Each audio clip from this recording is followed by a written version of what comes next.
मुंबई में कल भारी बारिश के कारण इमारत ढहने के मामलों में 8 लोगों की जान चली गई है। पहली घटना मलाड इलाके में हुई है, जहां पर मलबे में 7 लोग दबे थे, जिनमें 5 को सुरक्षित निकाल लिया गया, जबकि 2 की जान चली गई है।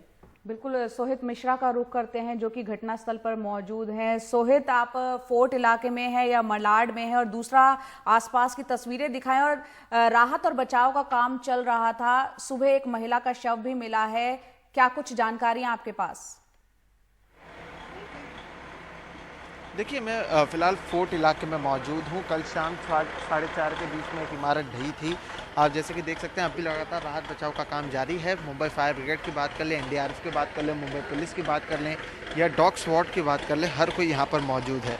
अगर इसकी जानकारी मैं आपको दे सकूं तो ये ठीक मुंबई सीएसटी जो है, छत्रपति शिवाजी टर्मिनस, उसी के पास ये इमारत है। भानुशाली इमारत इसका नाम था। 6 ग्राउंड फ्लोर प्लस 6 ऐसी इमारत बताई जा रही है और ये 80 साल पुरानी थी। जो जानकारी बीएमसी से मिली है उसके अनुसार जिसके 40% जो हिस्सा था वो गिर चुका है और तब से ही लगातार राहत और बचाव का काम जारी है। अब तक जैसे कि मैंने कहा, 6 लोगों की मौत हो चुकी है, 3 लोगों को जो है जख्मी है, जिनका जेजे अस्पताल में इलाज चल रहा है। अब तक 23 लोगों को जो है बचा भी लिया गया है। अब तक जो जानकारी मिल पाई है उसमें मैं आपको बता दूं कि करीबन 25 परिवार है जो यहाँ पर रहते थे। इसे माड़ा की इमारत कही जा रही है और 2 चीज़ें सामने आ रही है।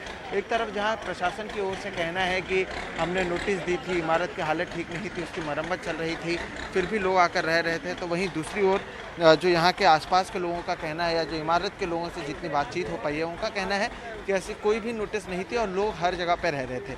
और ये एक घटना नहीं है, हर साल मैं आपको बता दूं इसी तरह के हालात होते हैं।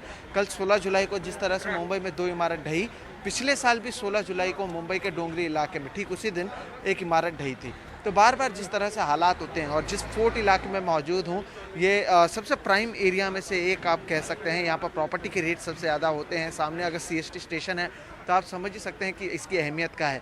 लेकिन लोग अगर इतने महंगे इलाके में रहने के बावजूद अगर इस तरह से रह रहे हैं तो आप समझ सकते हैं कि हालात कितनी गंभीर है। यहाँ से चंद कदमों की दूरी पर ही बीएमसी की जो हेडक्वार्टर्स है वो भी यहीं पर मौजूद है। लेकिन अगर उसके बावजूद इस तरह के हालात होते हैं तो बीएमसी प्रशासन पर सवाल उठना लाजमी है। बहरहाल डॉग स्क्वाड के जरिए अब भी जो है लगातार एनडीआरएफ और मुंबई फायर ब्रिगेड जांच कर रही है, पता लगाने की कोशिश कर रही है कि क्या मलबे में और कोई है या नहीं है। और जब तक एनडीआरएफ यहाँ पर मौजूद है या जब तक एनडीआरएफ यहाँ से नहीं जाती है, तब तक आप समझ सकते हैं कि अभी आशंका है, उम्मीद है कि लोग अंदर मलबे में दबे हुए रह सकते हैं।